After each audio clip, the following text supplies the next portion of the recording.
സുമാരിയെക്കുറിച്ച് ഓർത്താണ് ഓരോ പ്രാവശ്യവും പൗരത്വ നിയമം എന്ന് കേൾക്കുമ്പോൾ ഞാൻ സങ്കടപ്പെടാറ്. അവൾക്ക് ഞങ്ങളുടെ കൂടെ കേരളത്തിലേക്ക് വരണം, ടിക്കറ്റ് എടുക്കണം, അവൾക്കും വരണം, അവൾക്ക് ഗോഹട്ടിയിൽ നിൽക്കണ്ട എന്ന് പറഞ്ഞ് കരച്ചിലാണ് വീട്ടിൽ ചെന്നിട്ടെന്ന്. അവൾ എന്നോട് പറഞ്ഞു, ദീദി, ഇത്രയേറെ കുഞ്ഞുങ്ങൾക്ക് ഭക്ഷണം കൊടുക്കാൻ എനിക്ക് വല്ലാത്ത ബുദ്ധിമുട്ടാണ്. വലുതാകും തോറും ഇവർക്ക് വിശപ്പ് കൂടുകയാണ്. എത്രമാത്രം ആഹാരം ഞങ്ങളുടെ വീട്ടിൽ ഉണ്ടാക്കിയാലും കുട്ടികൾക്ക് തികയുന്നില്ല.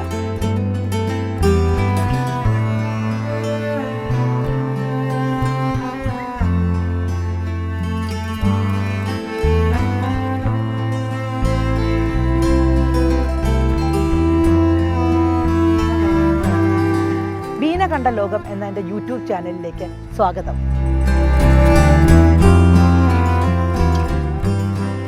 പൗരത്വ നിയമത്തെക്കുറിച്ച് കേൾക്കുമ്പോഴൊക്കെ എൻ്റെ മനസ്സ് വല്ലാതെ അസ്വസ്ഥമാകാറുണ്ട്. സുമാരിയെക്കുറിച്ച് ഓർത്താണ് ഓരോ പ്രാവശ്യവും പൗരത്വ നിയമം എന്ന് കേൾക്കുമ്പോൾ ഞാൻ സങ്കടപ്പെടാറ്. സുമാരി 20 വർഷം മുമ്പ് ആസാമിലെ ഗോഹട്ടിയിൽ താമസിക്കുമ്പോൾ ഞങ്ങളുടെ വീട്ടിൽ പണിക്ക് വന്നിരുന്ന സബിയയുടെ അനിയത്തിയാണ്. അന്ന് അവൾക്ക് 8 വയസ്സാണ് പ്രായം. എൻ്റെ അനിയത്തി ബിന്ദുവിൻ്റെ മകൾ ഉണ്ണിമായയ്ക്കും അതേ പ്രായമായിരുന്നു. അവളെ തിരുവനന്തപുരത്താക്കി ഗോഹട്ടിയിലേക്ക് പോയപ്പം വല്ലാത്ത സങ്കടമായിരുന്നു. അവളെ മിസ്സ് ചെയ്യുന്ന ആ കാലത്താണ് സുമാരി ഞങ്ങളുടെ വീട്ടിലേക്ക് വരുന്നത്. സബിയ എല്ലാ പണികളും ചുറുചുറുക്കോടെ ചെയ്യുന്ന ഒരു യുവതിയായിരുന്നു. അവളുടെ സാരിത്തുമ്പിൽ തൂങ്ങി നാണം കുടുങ്ങി ഒരു പെൺകുട്ടി വന്ന ദിവസം ഞാൻ അവളോട് പേര് ചോദിച്ചു, സുമാരി. പഠിക്കുന്ന ക്ലാസ് ചോദിച്ചപ്പോൾ അവൾ മിണ്ടിയതേയില്ല. സ്കൂളിനെ കുറിച്ച് ചോദിച്ചപ്പോഴും അവൾ മിണ്ടിയില്ല. സബിയയാണ് അതിന് ഉത്തരം തന്നത്. നന്നായിട്ട് പഠിക്കുന്ന കുട്ടിയായിരുന്നു ദീദി, പക്ഷേ എനിക്ക് അവളെ സ്കൂളിൽ വിടാൻ പറ്റിയില്ല. എൻ്റെ അനിയത്തിയാണ്. ഇവളെപ്പോലെ 9 പേരുണ്ട് എനിക്ക് താഴെ പെൺകുട്ടികളായി. വല്ലാത്തൊരു കഥ കേൾക്കുന്ന അമ്പരപ്പോടുകൂടി ഞാൻ അവളോട് അവളുടെ യഥാർത്ഥ കഥ ചോദിച്ചു. ബംഗ്ലാദേശിൽ നിന്ന് ചെറിയ കുട്ടിയായിരുന്നപ്പോൾ അച്ഛൻ്റെയും അമ്മയുടെയും ഒപ്പം നദി നീന്തി കടന്ന് വന്നതാണ് സബിയ. അവരിവിടെ വന്ന് അവർ ഗോഹട്ടിയിലെ പ്രാന്തപ്രദേശത്ത് ബൽത്തോല എന്ന് പറയുന്ന പ്രദേശത്ത് ഒരു ടാർപ്പാളിൻ ഷീറ്റ് കൊണ്ടൊരു കുടിലൊക്കെ ഉണ്ടാക്കി താമസിക്കാൻ തുടങ്ങി. അച്ഛനും അമ്മയും പണിക്ക് പോയിട്ടാണ് ഇവർ ജീവിച്ചിരുന്നത്. ഇവിടെ വന്നതിന് ശേഷം സബിയയ്ക്ക് താഴെ 9 കുഞ്ഞുങ്ങൾ കൂടി ഉണ്ടായി. 15 വയസ്സിൽ സബിയയുടെ കല്യാണം കഴിഞ്ഞു. അവൾക്കും ഉണ്ടായി ഒരു കുഞ്ഞ്. അവളുടെ കുഞ്ഞിന് 1 വയസ്സുള്ളപ്പോൾ അവളുടെ അച്ഛൻ ഒരു ലോറി ആക്സിഡൻറ്റിൽ പെട്ട് മരിച്ചുപോയി. സബിയയുടെ കുഞ്ഞും അവളുടെ താഴെയുള്ള 9 കുഞ്ഞുങ്ങളും ഉൾപ്പെടെ 10 കുഞ്ഞുങ്ങൾ, അവരെ നോക്കാനുള്ള പ്രാപ്തിയില്ല എന്ന് പറഞ്ഞ് അവളുടെ ഭർത്താവ് അവളെ ഉപേക്ഷിച്ചു പോയി. അങ്ങനെ അമ്മയ്ക്കൊപ്പം സബിയയും വീട്ടുപണിക്കിറങ്ങി. ഞങ്ങൾ താമസിച്ചിരുന്ന നബീൻ നഗറിൽ പല വീടുകളിൽ പണി ചെയ്താണ് സബിയ വീട്ടു ചിലവ് നടത്തിയിരുന്നത്. അങ്ങനെ ആയപ്പോഴാണ് താഴെയുള്ള കുട്ടികളെ സ്കൂളിൽ വിടാൻ അവൾക്ക് കഴിയാത്ത അവസ്ഥ വന്നത്.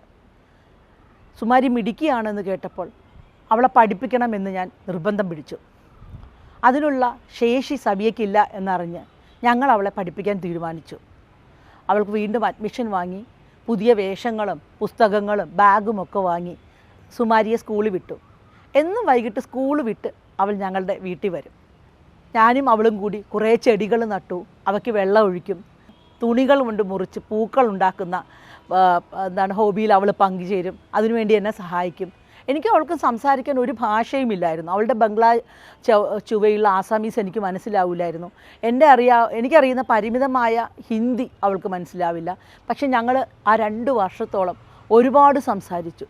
ഹൃദയത്തിൻ്റെ ഭാഷയിൽ സുമാരിയും ഞാനും തമ്മിൽ നടത്തിയ വിനിമയം എന്ന് പറയുന്നത് എനിക്ക് ഇന്നും ഓർക്കുമ്പം എന്നെ എൻ്റെ ഉള്ളിലൊരു കുളിര് പകരുന്നതാണ്. അത്രത്തോളം സ്നേഹം ഞാൻ അവളുമായി പങ്കിട്ടിട്ടുണ്ട്. സ്കൂളിൽ നല്ല മിടുക്കിയായിട്ട് തന്നെയാണ് അവൾ പഠിച്ചുകൊണ്ടിരുന്നത്. പരീക്ഷ കഴിഞ്ഞിട്ട് പേപ്പറൊക്കെ കൊണ്ടുവന്ന് കാണിക്കും. സന്തോഷത്തോടു കൂടി അവൾ മാർക്കുകൾ കാണിക്കും. അങ്ങനെ ആ ഗോഹട്ടിയിലെ അല്ലെങ്കിൽ വളരെ ഡള്ളാവുമായിരുന്ന അല്ലെങ്കിൽ വിരസമാകുമായിരുന്ന എൻ്റെ ജീവിതത്തിൽ എൻ്റെ ഉണ്ണിമായയുടെ ഓർമ്മയും ഉണർത്തിക്കൊണ്ട് സുമാരി ഉണ്ടായിരുന്നു. 2 വർഷം കഴിഞ്ഞ് ഞങ്ങൾക്ക് തിരിച്ച് ട്രാൻസ്ഫറായി. സന്തോഷത്തോടു കൂടി ഞങ്ങൾ ഇരിക്കുമ്പോഴാണ് സുമാരി ആകെ പിണങ്ങി നടക്കുവാണ്. എന്താണെന്ന് ചോദിച്ചാൽ അവൾ മിണ്ടുന്നില്ല, ഭക്ഷണം കഴിക്കുന്നില്ല, അവൾക്ക് ആകെ ഒരു നിരാശ. അപ്പം ഞാൻ അവളോട് ചോദിച്ചു എന്ത് പറ്റിയെന്ന് ചോദിച്ചിട്ട് അവൾ മിണ്ടുന്നില്ല, അവളുടെ ഭാഷയും അറിയില്ല. സബിയയാണ് എന്നോട് കാര്യങ്ങൾ പറഞ്ഞത്. അവൾക്ക് ഞങ്ങളുടെ കൂടെ കേരളത്തിലേക്ക് വരണം, ടിക്കറ്റ് എടുക്കണം, അവൾക്കും വരണം, അവൾക്ക് ഗോഹട്ടിയിൽ നിൽക്കേണ്ട എന്ന് പറഞ്ഞ് കരച്ചിലാണ് വീട്ടിൽ ചെന്നിട്ടെന്ന്. ഞാനാകെ അമ്പരന്നു. ഒരു 8 വയസ്സുകാരി കുഞ്ഞിനെ അതിനെ അമ്മയുടെയും സഹോദരങ്ങളുടെയും അടുത്ത് നിന്ന് ഇത്ര ദൂരത്തേക്ക് ഞാൻ എങ്ങനെ കൊണ്ടുവരണമെന്നുണ്ട്, പക്ഷേ എനിക്ക് അത് കൊണ്ടുവരാനുള്ള ഒരു ധൈര്യമില്ല. അങ്ങനെ കുറേ ആലോചിച്ച് സങ്കടത്തോടെ ഞാൻ പറഞ്ഞു, സബിയെ വിളിച്ച് പറഞ്ഞു, സബിയ എനിക്ക് കൊണ്ടുപോകാൻ പറ്റില്ല, ഒരു കൊച്ചു കുഞ്ഞല്ലേ എന്ന് പറഞ്ഞു. അപ്പം സബിയ എന്നോട് പറഞ്ഞ മറുപടി എനിക്ക് ഇന്നും അതെൻ്റെ ഹൃദയത്തിൽ ഒരു മുള്ളുപോലെ കൊള്ളുന്നൊരു മറുപടിയായിരുന്നു. അവൾ എന്നോട് പറഞ്ഞു, ദീദി, ഇത്രയേറെ കുഞ്ഞുങ്ങൾക്ക് ഭക്ഷണം കൊടുക്കാൻ എനിക്ക് വല്ലാത്ത ബുദ്ധിമുട്ടാണ്. എൻ്റെ ചിലവ്, ഞാൻ ഇത്രയും വീടുകളിൽ ജോലി ചെയ്തിട്ടും അമ്മയ്ക്കിപ്പോൾ വയ്യ, അമ്മ ജോലിക്ക് പോകുന്നില്ല. എനിക്ക് ഇത്രയേറെ വീടുകളിൽ പോയി ജോലി ചെയ്ത് ഞാൻ ഉണ്ടാക്കുന്ന ഈ പൈസ കൊണ്ട് ഇത്രയും കുട്ടികൾക്ക് ഭക്ഷണം കൊടുക്കാൻ എനിക്ക് പറ്റുന്നില്ല. വലുതാകും തോറും ഇവർക്ക് വിശപ്പ് കൂടുകയാണ്. എത്രമാത്രം ആഹാരം ഞങ്ങളുടെ വീട്ടിൽ ഉണ്ടാക്കിയാലും കുട്ടികൾക്ക് തികയുന്നില്ല. ദീദി, ഇവളെ ഒന്ന് കൊണ്ടുപോയാൽ എനിക്ക് ഒരു വയറിൻ്റെ ചിലവ് കുറഞ്ഞു കിട്ടുമല്ലോ. ഞാൻ ഒരിക്കലും ദീദി ഇവളെ തേടി വരില്ല. ഇവളിനി എന്തെങ്കിലും സംഭവിച്ചാൽ ഒരു പരാതിയുമായിട്ട് ഞാൻ വരില്ല. മരിച്ചു പോയാൽ കൂടി ചോദിച്ചു വരില്ല, ദീദി ഒന്ന് കൊണ്ടുപോകുമോ എന്ന് ചോദിച്ചു. അവൾ അവസാനം അത് പറഞ്ഞു നിർത്തിയ ഒരു വാചകമുണ്ടായിരുന്നു, ദീദി ആരും ഒരു കണക്കും ചോദിക്കില്ല, ഇവൾക്ക് എന്തെങ്കിലും വന്ന് ഇവൾ മരിച്ചു പോയാൽ കൂടി ആരും കണക്ക് ചോദിക്കില്ല. ഞങ്ങൾ ഒരു കണക്ക് പുസ്തകത്തിൽ ഇല്ലാത്തവരാണ് ദീദി, ആരുടെ കണക്കിലും ഞങ്ങളില്ല. പക്ഷേ അവൾ എന്തെല്ലാം പറഞ്ഞിട്ടും സുമാരിയെ കൊണ്ടുവരാൻ ഞങ്ങൾക്ക് തോന്നിയില്ല. എന്നുവെച്ചാൽ അത്രയും ഒരു കൊച്ചു കുഞ്ഞിനെ കൊണ്ടുവരാനുള്ള ഒരു മാനസികാവസ്ഥയോ അല്ലെങ്കിൽ അതിൻ്റെ ഒരു ധൈര്യമോ നമുക്കൊന്നും ഉണ്ടായിരുന്നില്ല. അന്ന് ഇവിടെ ഗോഹട്ടിയിൽ നിന്നോ അല്ലെങ്കിൽ ആസാമികളിലൊക്കെ പണിക്ക് വരുന്നതിനൊക്കെ മുമ്പുള്ള കാലമാണിത്. അങ്ങനെ നമ്മൾ ഇനി വന്നു. എപ്പോഴും ഇടയ്ക്കിടയ്ക്ക് സുമാരിക്ക് ഓർക്കും. എല്ലാ മാസവും ഏതാണ്ട് ഒരു 2 വർഷത്തോളം അവളുടെ പഠന ചെലവിന് വേണ്ടി ഞങ്ങളുടെ ഗോഹട്ടിയിൽ ഒരു സുഹൃത്തിന്, ദൂരദർശനി തന്നെ ജോലിയുള്ള ഞങ്ങളുടെ ഒരു സുഹൃത്തിൻ്റെ അഡ്രസ്സിലേക്ക് മണി ഓർഡർ കൊടുക്കുമായിരുന്നു. അവരവിടെ ചെന്ന് പൈസ വാങ്ങിയിട്ട് പോവുമായിരുന്നു. പക്ഷേ 2 വർഷം കഴിഞ്ഞപ്പോൾ ഞങ്ങളുടെ സുഹൃത്തിനും അവിടെ നിന്ന് താമസം ട്രാൻസ്ഫറായി. പുള്ളി അവിടുന്ന് താമസം മാറി വേറൊരു സംസ്ഥാനത്തേക്ക് പോയി.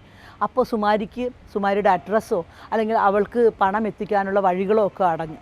10 വർഷം മുമ്പ് വീണ്ടും നമ്മൾ ഗോഹട്ടിയിൽ പോവുകയുണ്ടായി. ഞങ്ങൾ ഗോഹട്ടിയിൽ ചെന്ന് അവർ താമസിച്ചിരുന്ന ബൽത്തോലയിൽ ചെന്ന് ആ ചേരി പ്രദേശമൊക്കെ അന്വേഷിക്കാമെന്ന് വിചാരിച്ച് ഞങ്ങൾ അവിടെ ചെല്ലുമ്പോൾ ആ ചേരി പ്രദേശം അവിടെ ഇല്ല. അതിന് പകരം വലിയ ഒരു ഫ്ലാറ്റ് സമുച്ചയമാണ് സുമാരിയുടെ ആ കൊച്ചു കുടിൽ നിന്ന സ്ഥലത്ത് ഞങ്ങൾ കണ്ടത്.